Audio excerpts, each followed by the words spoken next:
Hola, estamos una vez más en La Zurda. Hoy vamos a hablar de Brasil. Es una de las mayores economías del mundo. Su superficie es 2 veces mayor que toda la de Europa. Y este domingo 28 de octubre nos sorprendió la noticia de que había ganado Jair Bolsonaro con un 55% del electorado a su favor. Después de una terrible campaña agresiva, llena de alabanzas a la dictadura militar de su país, Brasil, diciendo que el error de la dictadura militar había sido no solo torturar, sino que los tendría que haber matado a todos los detenidos, nos marca un perfil de una persona muy peligrosa, no solo para Brasil, sino para el mundo. A través de sus locuciones lo vimos ultra religioso, defensor de la tenencia de armas por parte de los civiles, con actitudes en contra de los colectivos LGTBI, machista por demás, despreciando a las mujeres, con actitudes y amenazas hacia las minorías étnicas, o en Brasil creo que son mayoría las étnicas. Y bueno, para hablar de todo esto, hoy estamos con Luisa Cruz. Bienvenida, Luisa. Gracias. Luisa es de Brasil y nos viene a contar qué es lo que está sucediendo allí. Ella es de los Pueblos Unidos contra el Lawfare. ¿Y qué es esto, Luisa? Pueblos Unidos contra el Lawfare. Bueno, este es uno de los colectivos a los que me he sumado en los últimos 2 años, desde que hicieron el impeachment a Dilma, que fue cuando la sacaron del gobierno. Tengo que contarlo un poco retrospectivamente, sí, por supuesto. Porque sí. Hace 2 años, cuando sacaron a Dilma del gobierno, montamos un primer colectivo contra el golpe, porque entonces había una percepción clara de que se estaba gestando un golpe contra el gobierno de Dilma, que fue reelecta en 2014. En ese momento fundamos un primer colectivo que se llamaba Amigos de la Democracia, pero lamentablemente no pudimos evitar, ¿no?, que pasara el golpe contra Dilma el año 2016. Entonces hicimos un segundo colectivo, que es este que llevo la camiseta, que es Impeachment sin crime a golpe y volta a Dilma. ¿Qué quiere decir? El impeachment sin crimen es golpe. ¿Qué es el impeachment? Es un mecanismo que algunos gobiernos contemplan para quitar a algún gobernante por causas de crímenes, corrupciones. En el caso de Dilma ya quedó probado, la acusación contra ella era un mecanismo fiscal que ahí se llama pedaleada fiscal, que es un mecanismo que todos los gobiernos usan. De posponer la aprobación del presupuesto. Es un repase de presupuesto entre legislaturas de un año al otro. Es un mecanismo que se usa tanto a nivel municipal como de estatal, que antes de ella todos lo aplicaron, y después de ella, 2 días después que la sacaron, su vicepresidente, que asumió el poder, sacó un decreto diciendo ahora ya se puede volver a aplicar la pedaleada fiscal, ¿no? Con lo cual, ¿eso por qué? Porque no encontraron ningún argumento más consistente para sacarla del gobierno. Entonces, a raíz de esto, fundamos este otro colectivo, que es por la anulación de este impeachment, por la anulación de este, ¿no?, procedimiento contra Dilma. Contra Dilma. Bueno, y al final el tercer colectivo fue ya cuando hubo un poco la percepción de que lo que está pasando en Brasil con la derrocada del gobierno de Dilma no solo está pasando en Brasil, Sí. es un fenómeno que está pasando en muchos países de Sudamérica. En casi todos. O sea, todos los candidatos electos que trabajaron de espaldas al poder de Estados Unidos, a los intereses norteamericanos, están recibiendo todos el mismo mecanismo, ¿no es cierto? Exactamente, que ya es el tercer colectivo que se llama Unidos contra el Lawfare, que es para denunciar ese mecanismo, que es, digamos, la judicialización de la política con el apoyo de los medios de comunicación, que es como han visto que no pueden elegir un gobierno neoliberal por las urnas, tratan de sacar esos gobiernos con golpes jurídico-mediáticos. Vale, Luisa, te comento algo. Nosotros venimos haciendo aquí en La Zurda varios programas relacionados o dedicados a la problemática sudamericana y estamos diciendo en cada programa, lo repetimos y nunca está de más repetirlo, que Estados Unidos ahora no se vale de las fuerzas militares que están desprestigiadas para realizar los golpes de Estado, sino que recurre a los medios de comunicación, a la burguesía floreciente de estos países para realizar golpes de Estado blandos, ¿no? Para esto también reciben fondos dedicados justamente para realizar todo este tipo de maniobras, ¿no? Y mecanismos. Y el aparato jurídico también, claro, todo a servicio de estos golpes. De estos golpes blandos, lo que podemos llamar también la operación Cóndor del siglo XXI. Del siglo XXI. No, es que, perdona, yo te diría que la operación Cóndor va a venir ahora. Sí. ¿No es cierto? Y con lo que pasa con Brasil ahora, con las elecciones de Bolsonaro, no sé hasta qué punto será tan blando, porque ese viene de tradición militar, está cercado de militares. Bueno, su primer viaje, una vez que ha sido electo, va a ser a Estados Unidos e Israel, que es la misma visita que también realizó Mauricio Macri, ¿no? Estados Unidos e Israel. Yo lo que creo es que es una entrega del territorio sudamericano para el saqueo y el control de todo el territorio, ¿no? Sí, porque aquí hay dos temas, uno que sería el moral, ético, de las cosas que dice, las barbaridades que dice ese hombre. Un horror. Contra las mujeres, contra negros, contra colectivos LGBT, contra pobres, contra los del PT, los de la oposición, que dice que los va a matar. Claro, está haciendo una incitación, yo lo que he visto, al odio y a la violencia, sí, ¿no?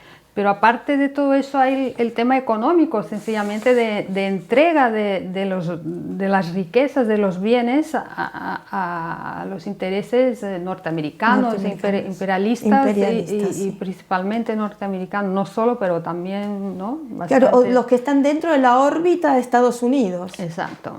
Sí. Bueno, cuéntanos un poco, ¿qué riquezas tiene Brasil? Porque aquí la gente no lo conoce. Bueno, o para los que no lo conozcan.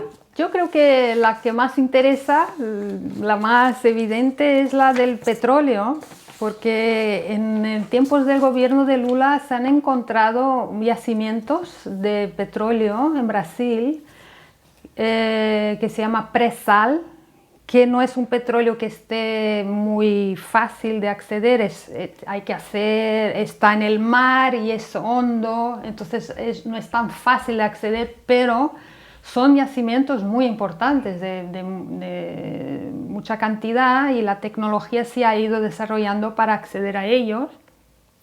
Entonces yo creo que este es uno de los intereses más evidentes. Luego, claro, es un país que tiene un acuífero el Amazonas, el río más grande de, no sé si del mundo, pero de Sudamérica seguro, que es el Amazonas. Que es un tema de aquí al futuro, el tema del agua. Del agua.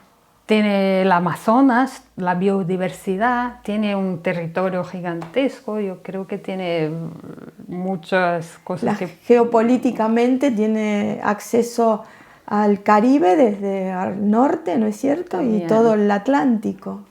Sí, y es un país, una economía muy potente también. Yo creo que en los tiempos de Lula y de Dilma ha sido un país que ha jugado un papel importante también a nivel internacional con la creación de los BRICS, ¿no? Juntándose con Brasil, India, África del Sur, China, Rusia, ¿no? Ha formado un contrapeso a nivel económico importante también, ¿no? Tenía un papel a nivel geopolítico que empezaba a tener un peso, ¿no? Que esto tampoco creo que fuera muy interesante para los intereses imperialistas, no. Ahora que tú también, que veo la camiseta con la cara de Dilma, casualmente Bolsonaro, que tiene una trayectoria en el Congreso, ¿no es cierto?, brasilero. Sí. Uno de sus triunfos cuando accede a la banca de él, le dedica el triunfo al torturador de Dilma. Eso fue cuando atroz. Eso fue cuando le hicieron el impeachment a Dilma, cuando finalmente aprobaron el impeachment y él fue a votar a favor del impeachment. Hace un alegato y declara que su voto va a la memoria de ese hombre que fue un general torturador brutal y que fue incluso el torturador de Dilma, porque Dilma fue torturada. Dilma tiene un pasado de luchas contra la dictadura de los 60 y fue torturada por ese hombre, que es conocido, es horrible decirlo, pero es que hay que decirlo. Una de las prácticas de tortura que hacía eran poner ratas vivas en la vagina de sus torturadoras. Sí, sí. Y ese es el hombre que Bolsonaro admira y rinde homenaje a este hombre. Este es el nivel. Es espeluznante. Es el nivel de alguien con esa mentalidad, que alguien gobierne un país, ¿no? Apoyando este tipo de metodología da como miedo. ¿Y cómo sigue este proceso de Dilma? Los líderes de la izquierda, pues después del impeachment de Dilma, ya abrazaron la bandera de elecciones, creyendo que unas elecciones podrían volver a traer al país una estabilidad democrática. Lamentablemente, y personalmente, yo creo que el colectivo que represento también pensamos que no ha sido la mejor estrategia, ¿no? Porque, bueno, apostaron todas las fichas en unas elecciones dentro de una situación de golpe, una situación de excepción ya, ¿no?, de entrada. Así que Dilma, pues, el proceso del impeachment está en el Tribunal Electoral y de ahí nadie lo coge, ¿no? En fin, han sido muchos golpes en Brasil. Ha sido el golpe a Dilma, después ha sido la condenación de Lula. Después ha sido el encarcelamiento de Lula, después ha sido la retirada de su candidatura de esta última elección. De esta última elección, ¿no? Y ahora pues... Son un golpe tras otro. Tras otro, o sea que todavía que estamos la moral, un poco de resaca. Con un shock. Asimilando, ¿no? Asimilando que va a ser el futuro, ¿no? Sí. Tengo algunos grupos de WhatsApp, ¿no? Como todos. Y entonces salen un montón de mensajes y uno de que me mandan hoy, porque al Bolsonaro le llaman el mito, sus acólitos le llaman el mito. El mito. ¿Vale? Tiene este mote. Entonces hay un mensaje así un poco irónico y que dice, tengo que reconocer que realmente es un mito el Bolsonaro, porque ¿cómo puede vencer un tipo que ha ganado prometiendo cortar derechos del trabajador en un país de mayoría pobre? Ha prometido privatizar la enseñanza en un país donde más del 80% estudia en escuelas públicas. Ha ganado siendo machista en un país donde 50% de los electores son mujeres, en el quinto peor país para nacer como mujer, por la violencia machista que hay. Ha ganado siendo racista en un país donde 53% de la población es negra.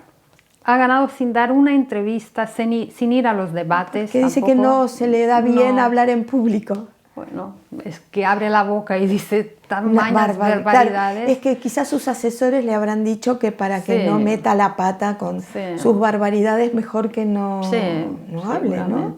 Sí. Porque le sale lo peor de un ser humano a este hombre. Sí. De toda la violencia. Exactamente, y cuesta creer, ¿no? ¿Cómo puede ser que con todo esto? Pero ahí entramos en el tema también de lo que comentábamos antes. De este fenómeno que se está dando en todas partes. Como yo lo que he visto es que Bolsonaro, al igual que Mauricio Macri en Argentina, han prometido cosas que no tienen ningún contenido, ¿no? Es un tipo de manipulación que va a lo emocional. A lo emocional, claro. ¿No? Que va a... No pasa por la razón. Racional, nada. Creo que es una tendencia, ¿no? En general de todo emocionalizarlo mucho, ¿no? De que no pase por una reflexión, ¿no?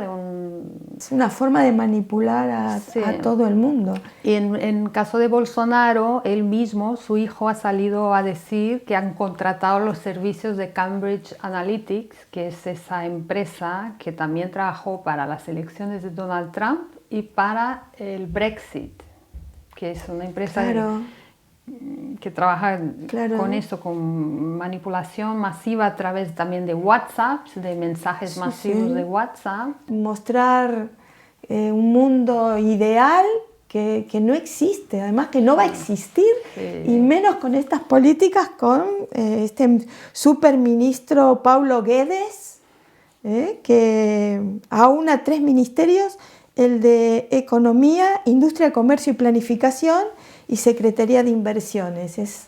Estudió en Chicago, en la Escuela de Chicago, y los que conocemos otras épocas de los Chicago Boys, justamente en los años 70, vemos que la historia de las dictaduras de esta década tan infame del siglo pasado se nos está volviendo a repetir.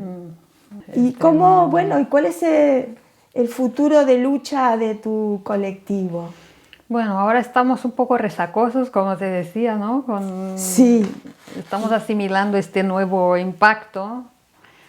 Habrá que oponer resistencia, ¿no? Seguir denunciando lo que está pasando. El panorama es tremendo, no sabemos lo que... Yo creo que estos 2 meses, porque ahora ha ganado las elecciones, pero asumiría en enero.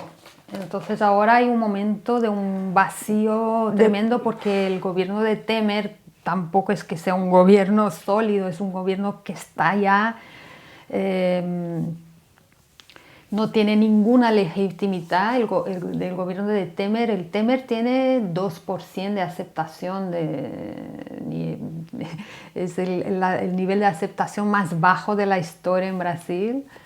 Es muy triste porque ves, por ejemplo, a muchachos, mucha gente joven de piel oscura que ha votado a Bolsonaro. Sí. Entonces ya ves en redes sociales uno que dice, bueno, es que yo iba por la calle, me ha parado un policía y me ha dado de hostias porque me ha visto cara de vagabundo, de bandido, de escoria. pero yo he votado a Bolsonaro, pero ya me empiezo a arrepentir.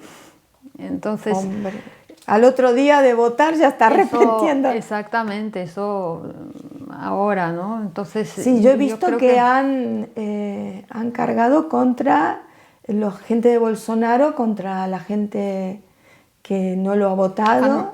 Ha matado ha a habido gente, revanchas. ha habido muertes de seguidores de Bolsonaro que han matado a unas cuantas personas ya, a personas incluso del mundo de la cultura, bueno. Ahora que hablas del mundo de la cultura, Caetano Veloso y Chico Buarque de Holanda, los vi pobres, haciendo una campaña luchando, poniendo todo su esfuerzo para que no gane Bolsonaro, ¿no? Esa campaña ha sido bonita. Ha habido un movimiento hermoso, ¿no? del ala progresista, claro, que ve el peligro. El peligro, claro. Y entonces han dejado un poco de lado las diferencias para unirse, ¿no? Para tratar de impedir la victoria de Bolsonaro. Han sido unas semanas bastante emocionantes también.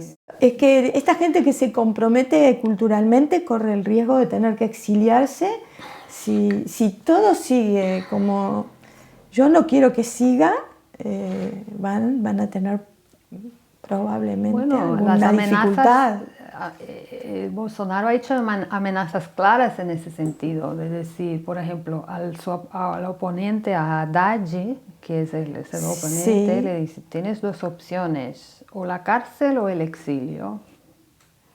¡Hombre! Y en otro mitin ha dicho, vamos a ametrallar a esa petrallada, a esa gente del PT.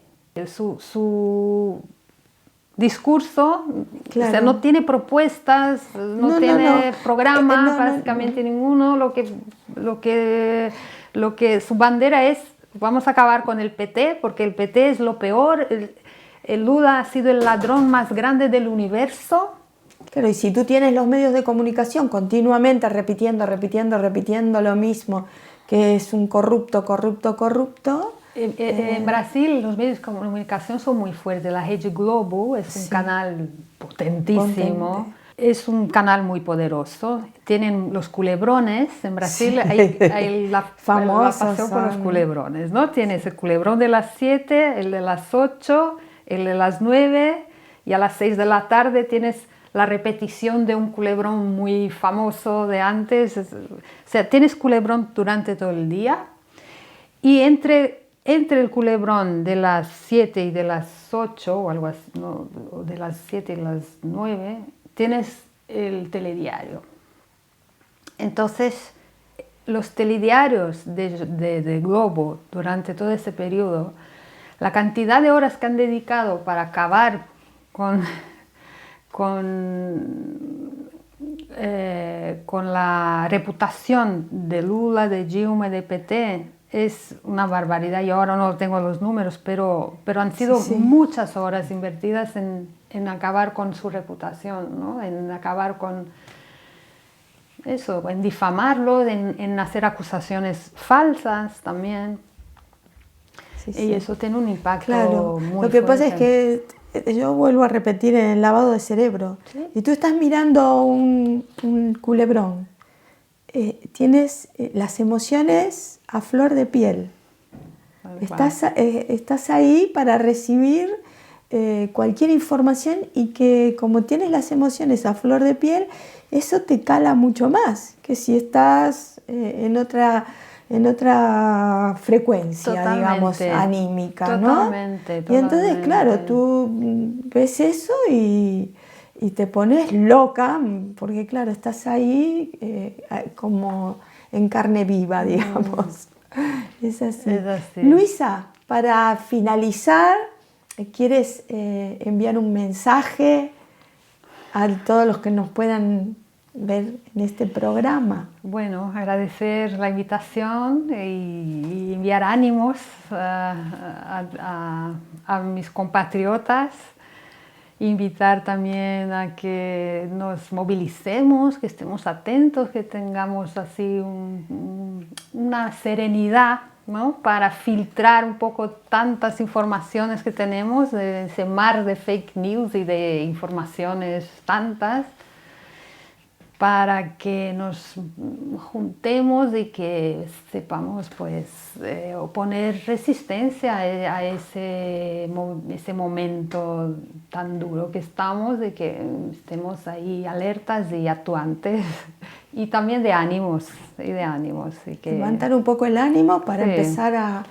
a ver el horizonte y empezar a luchar. A pensar en cómo organizarse, ¿no? Porque la izquierda tiene que reaccionar de alguna manera, yo creo, ¿no? Ante ese momento que estamos viviendo, ¿no? Para salir adelante por los pueblos, ¿no? Exacto. Muchas gracias, Luisa. A ti, muchas gracias. No, al contrario, gracias por venir, gracias por compartir La Zurda. Bueno, ya lo ha dicho Luisa, nos tenemos que unir. Se vienen momentos duros, pero aquí tenemos fuerza para seguir adelante, para unirnos. Gracias por compartir La Zurda y hasta otra.